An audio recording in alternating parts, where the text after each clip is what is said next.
Welcome back to the Boostly podcast. This is the podcast that gives hosts the tools, the tactics, the training, and most importantly, the confidence so you can go out there and get more direct bookings. Today, we're going behind another successful and interesting host on the Behind the Host mini-series on the Boostly podcast. This is the series where we interview a short-term rental host. We're going to find out what tools they use, their story, and we're going to get inspiration from them about stuff that you can apply to your hospitality business and some lessons. So I'm looking forward to this one today. We have got a great pair of girls on. And so welcome along, Katy Buckley and Sally Ford. Hello.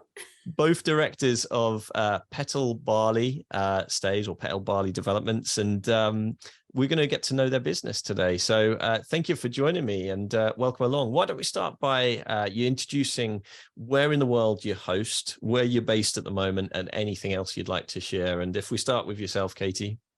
Hi there. We have 2 luxury cottages on the east coast of Yorkshire. We are based in Huddersfield ourselves, and we are quite new to this in terms of hospitality. We both work full-time in other industries, and we have turned our hand at this quite by accident, really, haven't we? Sally saw our first property when she was on holiday in Flamborough, and the rest is history, really, isn't it? We kind of we never imagined that we'd go into hospitality. We kind of wanted to invest in bricks and mortar, but didn't quite know. We hadn't quite imagined it any further than that. And then as we saw a cottage on the coast, we kind of then thought, actually, this would be okay as a holiday let. And then, as I said, Sally, when you saw this property, you were on holiday, I take it then. And, yes. And is that what gave you the idea and the inspiration behind this? Absolutely. Where it's situated, we walk past every day. It was up for sale. I was with the parents. And they said, "Oh, look, have a look at this." We booked an appointment, had a look, and as soon as we walked in, we fell in love. I rang Katy and I said, "It's beautiful." She said, "Put an offer in." So straight away, she hadn't even seen it, had you? I just trusted that Sal would kind of know what we wanted. It had an ambience about it, and it was like a house that we kept giving. It just went on and on and on, and we just saw the potential. It was a mess, but we rose to the challenge. And it was, Wavecrest is Wavecrest now. Yeah. It's our baby. We've just got to add to that as well. Our parents have been absolutely instrumental in supporting us in this venture, haven't they? Absolutely. Without them, we couldn't have done it. Both my dad and Sal's dad have spent a lot of their weekends and their spare time. They're actually at our cottage in Saltburn now. Oh, nice. Well, we're here. The help from family is just so important, especially when you get started, isn't it? Absolutely pivotal in helping us. And both our dads are really skilled in terms of trades, so we've saved money on tradesmen. We can't thank them enough for the time and energy they've put into our business. And not forgetting my mum, she's there cooking, cleaning, sorting the bedding out. You name it, she's doing it. Writing her little lists for us. Yeah, she loves the list. What we need to do next. How far into your hospitality journey are you? How many years? Just over 2 years. It was just after lockdown, wasn't it? It was when we were first allowed out, just after lockdown. You'd gone away. It was December.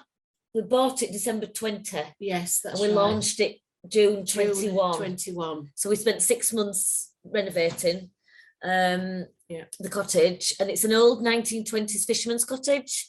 So it's got all the old beams in. It's got the old window hatch for where they brought in the nets. It's a listed window. It's a listed window. So in terms of character, I think one of our models, when you sent us the email, we're talking about model. I think it's characterful cottages, isn't it? Cottages. Yeah. So we looked at your general kind of house, didn't we? And it just didn't feel right for us. We want to have characterful cottages. The one we've just bought at Saltburn is 1800s. It's an old cottage, that we've fully renovated and made a fabulous space. but still kept that unique old touch. What would you say is the reason that guests come and stay at your properties? What amenities are attracting them? And what have you discovered in the 2 years you've been doing hospitality has been some of the surprising things that you didn't know at the start of this journey? Well, I mean, I would say first and foremost, before we even get into the property, is how we befriend our guests. We are there for them. We answer any questions. We're interactive with them.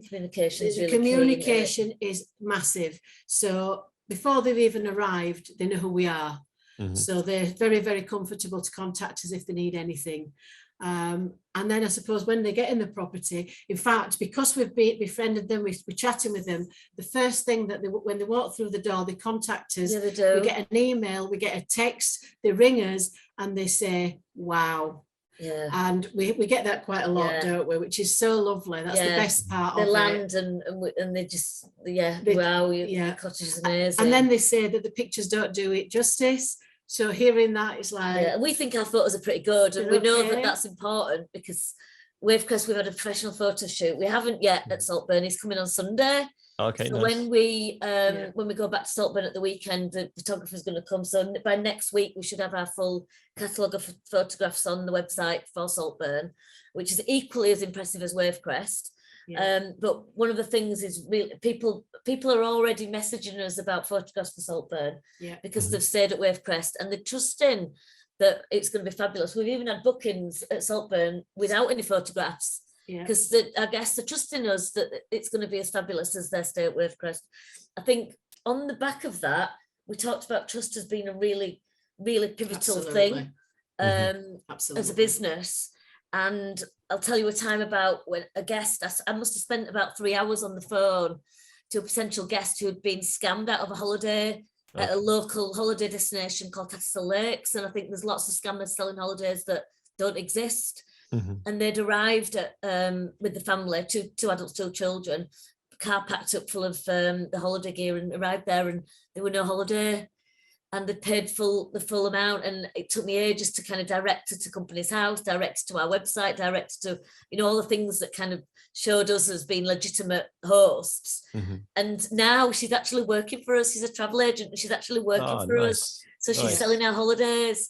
So that just goes to show how, that her putting that trust in us. Yeah. And now she's working for us. So and actually she stayed at both cottages. She's now been she's been the first guest at our second cottage. Yeah, so that trust is massive. Mm-hmm. Really, it's one of the things. How do you manage to do what you need to do around the full-time job? Because I know as hosts we're busy people in general. I've no idea. We do. So I work in an insurance broker, Satis Insurance Brokers. And so I'm in sales, and full-time job. Then I'm a full-time mum, and we run a house. And, yes, it's tough, but we make time, don't we? We're passionate about this. We are passionate. We work together.